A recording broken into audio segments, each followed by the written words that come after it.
ग्रामीण भागातून शहरात करिअरसाठी येणाऱ्या विद्यार्थ्यांसमोर खूप सारे आव्हाने असतात आणि त्या आव्हानांना त्यांनी कसे पेलावे व कसे सामोरे जावे. अगदी छान प्रश्न आहे हा. मला फार कौतुक वाटतं या गोष्टीचं की या गोष्टींवर बोलल्या गेलं पाहिजे. सगळ्यात महत्वाचा मुद्दा किंवा सगळ्यात महत्वाचा जो एक ब्लॉक आहे ना किंवा एक जी अडचण आहे ना ग्रामीण भागातल्या विद्यार्थ्यांसमोर, ती म्हणजे त्यांच्या मनामध्ये नकळत तयार होणारा न्यूनगंड, इन्फेरियरिटी कॉम्प्लेक्स, आणि तो पहिले दूर करणं अत्यंत गरजेचं आहे. आणि तो दूर करण्याचं काम हे ते स्वतः जास्त मोठ्या प्रमाणात करू शकतात. महाविद्यालय तर व्यवस्था निर्माण करेलच, महाविद्यालय तर त्याला मानसिक बळ देईलच. कारण सप महाविद्यालयामध्ये विशेषतः या महाविद्यालयाबद्दल जर बोलायचं असेल तर इथे ग्रामीण किंवा शहरी असा भेद केला जात नाही. इथे सगळ्यांचं मनापासून स्वागत केलं जातं. पण न्यूनगंड, इन्फिरियरिटी कॉम्प्लेक्स जर दूर करायचं असेल ना तर त्यासाठी म्हणून माझ्यात काय चांगलं हे शोधता आलं पाहिजे.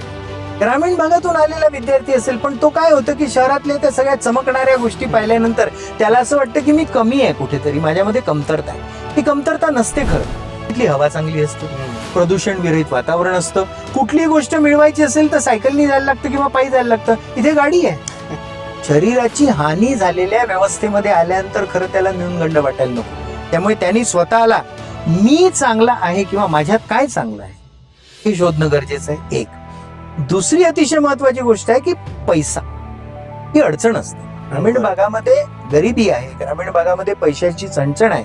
परंतु मला हे आनंदानं सांगावं असं वाटतं की सप महाविद्यालयाच्या ज्या वारशाचं बद्दल आपण बोलतो, सप महाविद्यालयाच्या ज्या वैभवाबद्दल आपण बोलतो, इथे विद्यार्थ्यांना मदत करणाऱ्या अनेक व्यवस्था उपलब्ध. ग्रामीण भागातून आलेल्या आमच्या महाविद्यालयातल्या या आपल्या महाविद्यालयातल्या 75 ते 80 विद्यार्थ्यांसाठी टिफिन स्कॉलरशिप चालू. एक संस्था आहे आपल्याकडे, ज्या संस्थेसोबत आपण MOU केलेला आहे. आणि ती संस्था या विद्यार्थ्यांना ज्यांना संध्याकाळचं जेवण परवडू शकत नाही, इतकी आर्थिक परिस्थिती कमी आहे, त्यांना रोज संध्याकाळचा जेवणाचा डबा दिला जातो. अशी व्यवस्था करणारे लोक आपल्याकडे आहेत. त्या सगळ्या संधी मिळतात. फक्त त्यासाठी ग्रामीण भागातल्या विद्यार्थ्यांनी थोडासा प्रयत्न करणं गरजेचं आहे.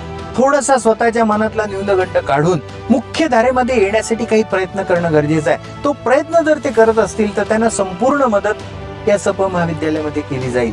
आणि त्यामुळे ग्रामीण भागातले विद्यार्थी देखील पुढे जातील, नवे शहरातल्या मुलांसोबत कॉम्पीट करतील, स्पर्धा करतील आणि आपल्या संधी प्राप्त करतील.